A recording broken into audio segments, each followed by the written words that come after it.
రాజకీయ కక్షతోనే ఎమ్మెల్సీ కవితను అరెస్టు చేశారని ఆరోపించారు ఎమ్మెల్యే మాధవరం కృష్ణారావు.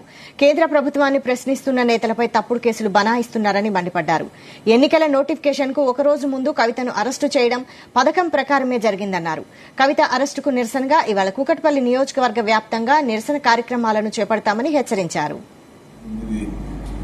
ఎమ్మెల్సీ కవిత గారిని అరెస్ట్ చేయడం అనేటువంటిది బాధాకర విషయం. రాజకీయ కక్షలతో 2 ఏళ్ల నుంచి తెలంగాణ రాష్ట్రం మీద టీఆర్ఎస్ పార్టీ మీద అక్రమ కేసు పెట్టాలన్నటువంటి ఆలోచన కేంద్ర ప్రభుత్వం ముందుంది. ఇది మంచి పద్ధతి కాదు. ఇది ఇవాళ నోటిఫికేషన్ వస్తుందని తెలిసినప్పటికీ కూడా 1 డే బిఫోర్ మేఘాల మీద తీసుకొచ్చి అరెస్ట్ చేయడం అనేది తెలంగాణ ప్రజలు చాలా బాధపడతా ఉన్నారు విషయంలో.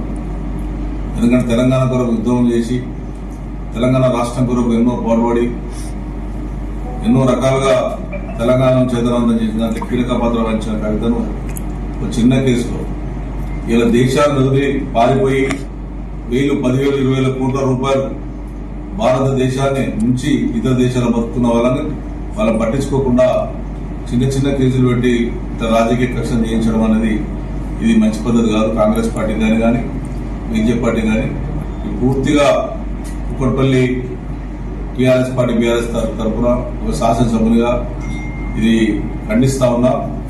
ఇటువంటి కక్ష సాధింపుల వలన దేశానికి చెడ్డ పేరు వస్తుంది తప్ప రాష్ట్రానికి చెడ్డ పేరు వస్తుంది తప్ప ఇది ఎందుకంటే న్యాయస్థానం ఉంది కాబట్టి న్యాయస్థానంలో న్యాయం జరుగుతుంది ఎట్టి పరిస్థితులు. కానీ వాళ్ళు నేను అందజేసిన తీరు కానీ చాలా బాధాకరమైన విషయం అని చెప్పి నేను తెలియజేస్తా ఉన్నాను. ఆల్రెడీ 1900 కోట్లు ఉన్నప్పటికీ కూడా వచ్చి నేను అందజేయడం అనేది అది పూర్తిగా ఖండిస్తా ఉన్నామని